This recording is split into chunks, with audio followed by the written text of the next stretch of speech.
আশা করি সবাই ভালো আছেন।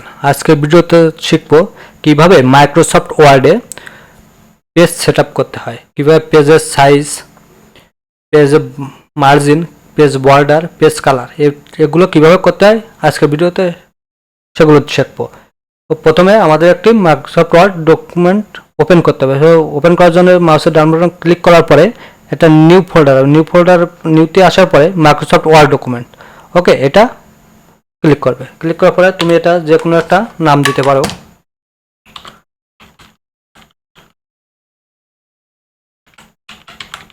আমি এটা একটা নাম দিলাম প্র্যাকটিস, ওকে। ইন্টারপ্রেস করার পরে তারপরে এটা তুমি ওপেন করবে। তো ওপেন করার পরে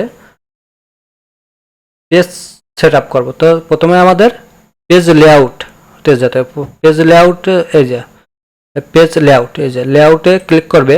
ক্লিক করার পরে পেজের সাইজ, প্রথম সাইজ দেওয়ার জন্য এই যে সাইজ লেখা আছে, এই সাইজে ক্লিক করবে। তারপরে এখানে বিভিন্ন ধরনের পেজ সাইজ পাবে, ওকে। প্রথম লেটার আছে, তারপরে যে লিগাল আছে, A3 আছে, A4 আছে। তো আমরা সচরাচর A4 ইউজ করি, তো আমরা A4 সাইজে ক্লিক করলাম।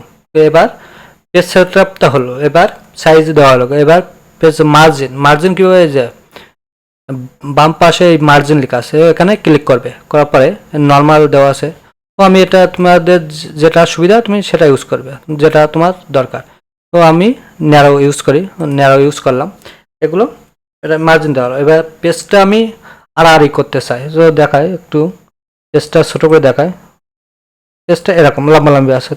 এবারে পেজটা আমি কি করব, আড়াআড়ি করব, ওকে। আড়াআড়ি করার জন্য পেজ লেআউটেই থাকবে, কিন্তু এই যে মার্জিনের পাশেই ওরিয়েন্টেশন লেখা আছে, এখানে ক্লিক করার পরে ল্যান্ডস্কেপ দিতে হবে। ল্যান্ডস্কেপ করলে এই যে পেজটা আড়াআড়ি হয়ে গেল। তো আমাদের যেভাবে ছিল সেভাবে দিই, পোর্ট্রেট এভাবেই থাকলাম।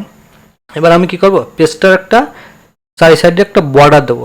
পেজ বর্ডারের জন্য কি করতে হবে, ডিজাইনে ক্লিক করতে হবে। ডিজাইনে তুমি পেজ বর্ডার পাবে। ডিজাইনে ক্লিক করার পরে এই যে ডান পাশে পেজ বর্ডার লেখা আছে, এই বর্ডারে ক্লিক করবে। ক্লিক করার পরে এই যে এখানে তুমি বিভিন্ন ধরনের পেজ বর্ডারের ডিজাইন পাবে, তুমি যেটা দিতে চাও সেটা দিবে। আমি এটাও ইউজ করলাম। এই যে পেজ চারি সাইডে এভাবে একটা বর্ডার হবে। আবার তুমি এখানেও সাইজ দিয়ে দিতে পারো, কেমন বর্ডার সাইজের কেমন হবে। তো এবার ওটা দেওয়া থাক। এবার আর্ট সিস্টেমও বর্ডার তুমি ইউজ করতে পারো। আর্ট সিস্টেম ব্যবহার জন্য এই যে এখানে ক্লিক করবে, বিভিন্ন ধরনের আর্ট এখানে তুমি এগুলোও চালিয়ে দিতে পারো। তো আমি এটা দিয়েই দেখাই। এটা দেওয়ার পরে এই অপশনটা ক্লিক করার পরে এই ওকে বাটনে ক্লিক করতে হবে, ওকে। আমি ওকে দিলাম। দিলে এই যে চারি সাইড দিয়ে একটা বর্ডার তৈরি হলো। এবার কীভাবে পেজে কালার ইউজ করবে, একটা পেজে কীভাবে কালার দিতে হয়, মানে পুজো পেজে একটা কালার ইউজ করবে। কালারের জন্য ডিজাইনেই থাকবে, কিন্তু ওই পেজ বর্ডার পাশেই পেজ কালার লেখা আছে, এই যে পেজ কালার। এই যে মাউস ক্লিক করে এই যে পেজ কালার লেখা, সো এখানে ক্লিক করবে। ক্লিক করার পরে এখানে তুমি মাউস নিয়ে যাওয়ার সাথে বিভিন্ন কালার এখানে আসবে। তুমি এখান যেটা তোমার দিতে হবে তুমি এগুলো চয়েস করে ক্লিক করে দিতে পারো। তো এখানে পছন্দ না হলে এখানে মোল কালার ইউজ করবে, মোল কালার, ওকে। দিয়ে এখানে তুমি যে কালার দিছো এখানে কি করলে এই যে এই কালারটা ওপেন হবে, এই যে এই কালারটা। অথবা তুমি কাস্টম যে এখানেও তুমি সিলেক্ট করে দিতে পারো, ওকে। তুমি রেড কয় পার্সেন্ট, গ্রিন কয় পার্সেন্ট, ব্লু এগুলো তুমি দিতে পারো, দিয়ে ওকে করতে পারো, ওকে। পেজ কালার যে আমি মনে করো এটা দিতে চাই বা এটা দিতে চাই, এটা তোমার যেটা খুশি। মনে করো আমি একটা হালকা কালার দিই, এই কালারটা ইউজ করলাম। পেজ বর্ডার দেওয়ার পরে পেজ কালারও ইউজ করলাম। এবার এটাও দেখলাম। এবার মনে করো পেজে পেজে পেজে কলাম ব্যবহার কীভাবে করতে হয়, কলাম কীভাবে ইউজ করবে। কলামের জন্য পেজ লেআউটে যাবে এবং এই যে কলাম লেখা আছে, কলামে যাওয়ার পরে এখানে তুমি দুইটা দিতে চাইলে, মানে দুই পাশে এ পাশে ও পাশে দুটা কলাম হবে। তো এখানে টুতে ক্লিক করতে হবে, তিনটে কলাম হবে। থ্রি দিয়ে দেখি কেমন হয়, এই যে একটা দুটো এই তিনটা, ওকে।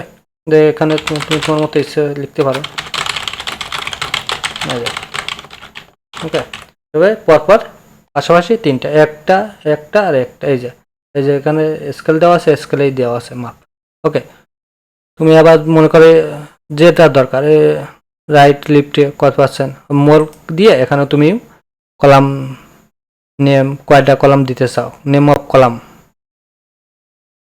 নাম্বার অফ কলামস, এগুলো তুমি ইউজ করতে পারো। এখানে বিভিন্ন লাইন মানে কলামের লাইন ইউজ করার জন্য এই যে মনে করো মাঝখানে একটা লাইন দরকার, এখানে 3টে কলাম দেওয়ার পরে এই যে লাইন দিলাম। ওকে, এটা ওকে ক্লিক করলে লাইন তৈরি হবে। ওকে, এভাবে তুমি মাইক্রোসফট ওয়ার্ডে বিভিন্ন পেজ সেটআপ দিতে পারো, page border, page colour use করতে পারো।